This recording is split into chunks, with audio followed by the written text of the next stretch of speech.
Let me give each of you a earpiece, so that you can hear me perfectly. Yes. Now we are already inside the Forbidden City. Just take a guess, the size, the area of the Forbidden City, how big it is. 6 acres? 6 acres. A little bit greater than that.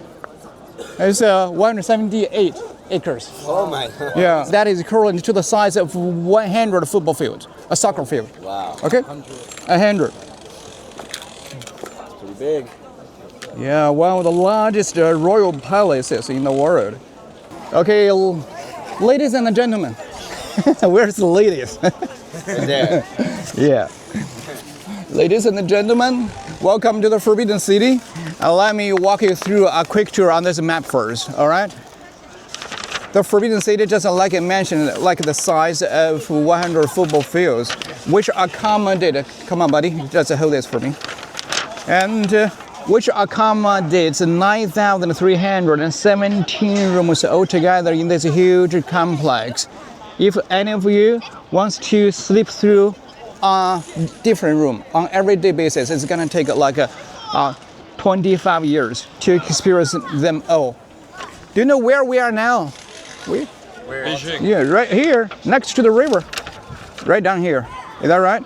Yeah. The inner Golden River, the only river running through the Forbidden City, it works the purpose of the feng shui. You ever heard of the feng shui? Yeah. Feng shui, to decorate the emperor's house, and also can bring the good luck and the fortune to the emperor, because the water refers to the money, to the fortune.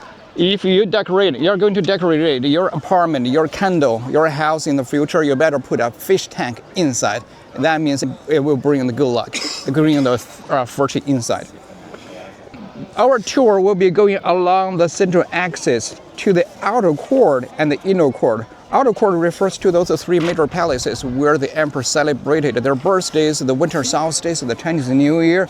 But they spend most of their time in the inner court where they were hanging out with their ladies. Oh. Normally the emperor had 1 empress, dozens concubines, and 100 or even 1,000 pretty girls. They're all the emperor's private properties back in the day. They spend most of the time in that area. So our tour will be going from the outer court to the inner court. But the thing is, most of those buildings are built along the central axis. All those major palaces still remain closed to the public. That means we cannot walk into the palace. We will not be able to get a very good look of those beautiful artifacts or the furniture displayed inside those palaces. That's why our tour will start from a furniture hall in this area, where we are going to check out 300 beautiful furniture displayed inside. They are very similar to those furniture displayed in those palaces. And then later on we'll be coming out of that gate over here, where has the best angle taking pictures in this area. If time permits, we can also hang a little bit over here to the lady's residence, where the lady resided, such as the powerful lady, the dragon lady, Empress Dowager Cixi. She ruled the country for 48 years at the end of the Qing dynasty. In total, there are 6 palaces in that area, and 6 palaces on the east, make a total of 12 palaces to accommodate the emperor's ladies. Okay, let's flip it over and get a look at those emperors. They lived in the Forbidden City. 26 emperors in the Ming and Qing dynasties. Puyi. This is the Puyi, yes, the last emperor Puyi. There's only 1 photograph out of 26 portraits, because he's the most recent one. He died in 1967, not long time ago. Wow. Yeah. And 26 emperors in the Ming and Qing dynasty. Ming and Qing are the 2 latest dynasties. Anyone has an idea of the name of the first dynasty, first feudal? No, Qin, Qin. 2,200 years ago, the Qin dynasty, that was the first dynasty. They unified Great China and established this feudal system, which is considered the first feudal dynasty in China's history, and followed by the Han, Jin, Sui, Tang, Song, Yuan, Ming, Qing. Ming and Qing are the 2 latest dynasties. Pretty much all those emperors lived inside the Forbidden City for like 500 years. And 16 of them were Ming emperors, and the other 10 were Qing emperors. Those 2 emperors in the Ming, this gentleman who established the Ming dynasty in 1368, who defeated those Mongolian people, drove them all the way back to the Mongolian steppe. And himself and his grandson, they lived in Nanjing, the former capital city of the Ming Dynasty. And this gentleman, the third emperor in the Ming, who usurped the power from his nephew and became the third emperor in the Ming Dynasty, and he moved the capital from Nanjing to Beijing, from south to north, and established the Forbidden City in 1420. So let's do the math. What is the age of the Forbidden City? 5. Excellent. Yeah, this is for you. This is a souvenir for you. Yeah. This, okay. So, 605 years. Started from him. All his descendant emperors all lived inside the Forbidden City for 200 plus years until this last emperor in the Ming, the last one. This guy who encountered some huge issues, and the country was plagued by civil war, by corruption, by the factional infighting. He had a lot of trouble. And then the civil war took place in many parts of the country that were fighting against his dynasty. Later on, in April 1644, those people, they invaded Beijing and attacking the Forbidden City, who got so terrified, felt so helpless. He was trying to summon his ministers and officials to fight those people off, but nobody responded.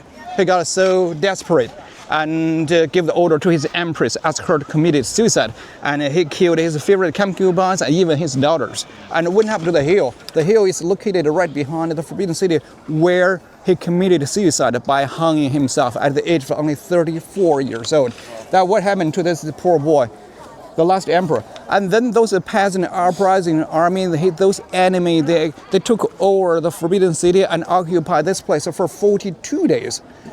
Later on, those Manchurian people coming from northeastern part of the country with a very tiny, small population, but they were very powerful, very strong, very good at fighting. They took the advantage of the civil war broke out throughout the whole country, and they came to Beijing and defeated those people who occupied the Forbidden City for 42 days. They took over the Forbidden City. Later on, they occupied the whole country and started a new dynasty, which is called Qing Dynasty, Q-I-N-G, the last dynasty.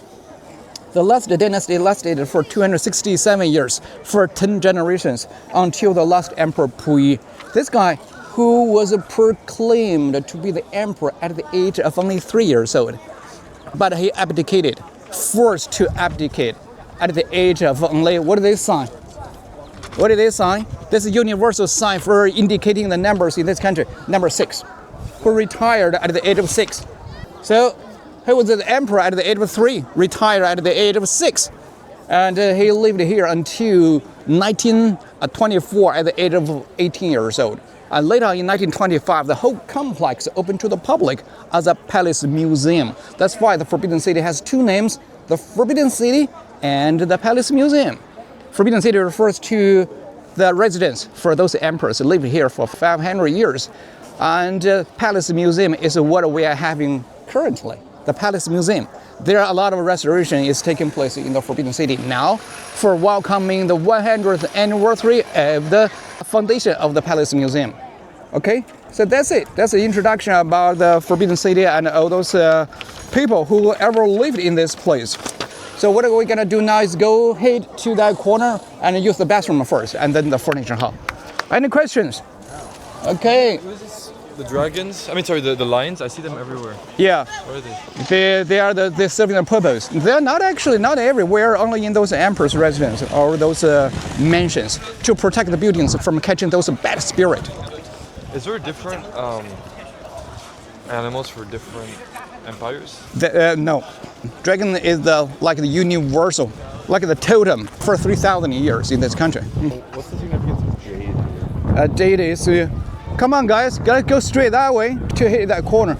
The jade is which is considered possessing the supernatural forces to bring the good luck and help you ward off those bad luck. That's why a lot of people wear those jade stuff, jade pendant, jade bangle. Wait, what was the rules of succession for like ruler to next ruler? Because why was the last, like Puyi, why was he emperor if his dad was alive? That's a very good question. Because the emperor before him has no children. There's a very powerful lady who was actually in charge. And that was the mother of Pui. No, the grandmother, kind of the grandmother. Okay. And she designated this little boy to be the new emperor of the country, rather than his dad. Was his dad part of like the royal? Yes. Okay. Yes, because the boys is easily to be manipulated rather than the adult.